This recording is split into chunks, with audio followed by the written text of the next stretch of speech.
সরকারি করার জন্য আমার জানা মতে অনেকবার আলাপ আলোচনা হয়েছে, কিন্তু সিদ্ধান্ত হয় নাই। শিক্ষকদেরকে যৌক্তিকভাবে কথা বললে তারাও শুনবে। তাদের সাথে এর মধ্যে একটি ঘটনাও গতকালকে ঘটে গেল। আজকের সমস্ত পত্রিকায় তার ছবি পুলিশের সাথে। এটা আসলে আমাদের সকলের জন্যই লজ্জা। পুলিশের অবশ্যই আইন শৃঙ্খলা রক্ষায় কিছু পদক্ষেপ বা ভূমিকা নেওয়াটা প্রয়োজন, কিন্তু এখানে নিরস্ত্র শিক্ষক তাদের সাথে আসলে আচরণটা মার্জিতভাবে করা যায়।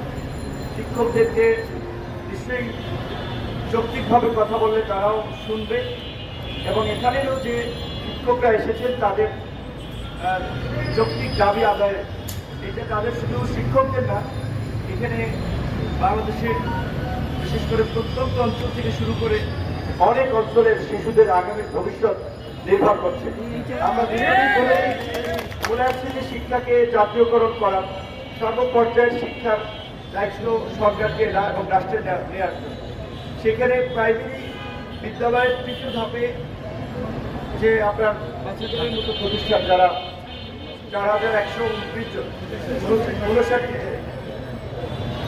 59টি বাদ পড়েছে, তাদেরকে সরকারি করার জন্য আমার জানা মতে অনেকবার আলাপ আলোচনা হয়েছে, কিন্তু সিদ্ধান্ত হয় নাই। যার ফলে শিক্ষকরা একটা মানবতার জীবনযাপন করছে, এটা হওয়া দরকার। আমি ভেবেছিলাম যে আপনাদেরটা হয়ে গিয়েছে, বিশেষ করে ইবতেদায়ী এবং নন এমপিভুক্ত প্রাথমিক বিদ্যালয়ের শিক্ষকদের হয়।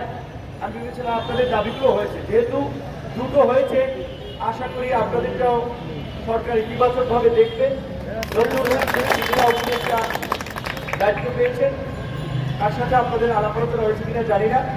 অ্যাজ এ ইন্ডিভিজুয়াল এবং গণঅধিকার পরিষদের পক্ষ থেকে আমাদের জায়গা থেকে আমরা বলবো, যেহেতু আজকে লাস্ট ওয়ার্কিং ডে, আগামী 2 দিন ক্লোজ ডে, তারপরেও আমরা ব্যক্তিগত জায়গা থেকে এই বিষয়টি নিয়ে সরকারের কাছ থেকে যেন দ্রুত একটা সিদ্ধান্ত আসে, সেই বিষয়ে আমি কথা বলবো। আমি জানতাম না আমরা এখন এখানে আছেন, আমিও বক্তব্যটা ভেবেছিলাম আপনাদেরকেও হয়ে গেছে।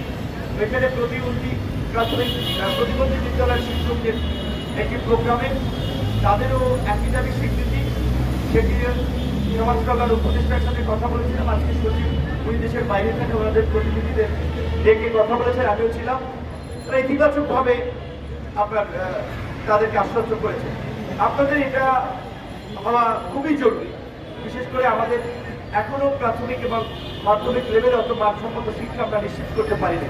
সেক্ষেত্রে অন্তত আপনার শিক্ষার হার বাড়ানোর ক্ষেত্রে কিংবা পিছিয়ে পড়া প্রত্যন্ত অঞ্চলের মানুষকে মেইন স্ট্রিমে নিয়ে আসার জন্য প্রাথমিক বিদ্যালয়গুলো একটা ভূমিকা রাখছে।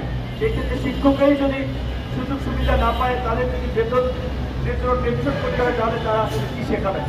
তো আমাদের জায়গা থেকে গণঅধিকার পরিষদের পক্ষ থেকে সংহতি রইল, একাত্মতা পোষণ করছে, এবং আমাদের জায়গা থেকে আমরা সরকারের কাছে বিষয়টা তুলে ধরবো। আপনাদেরকে ধন্যবাদ জানাচ্ছি।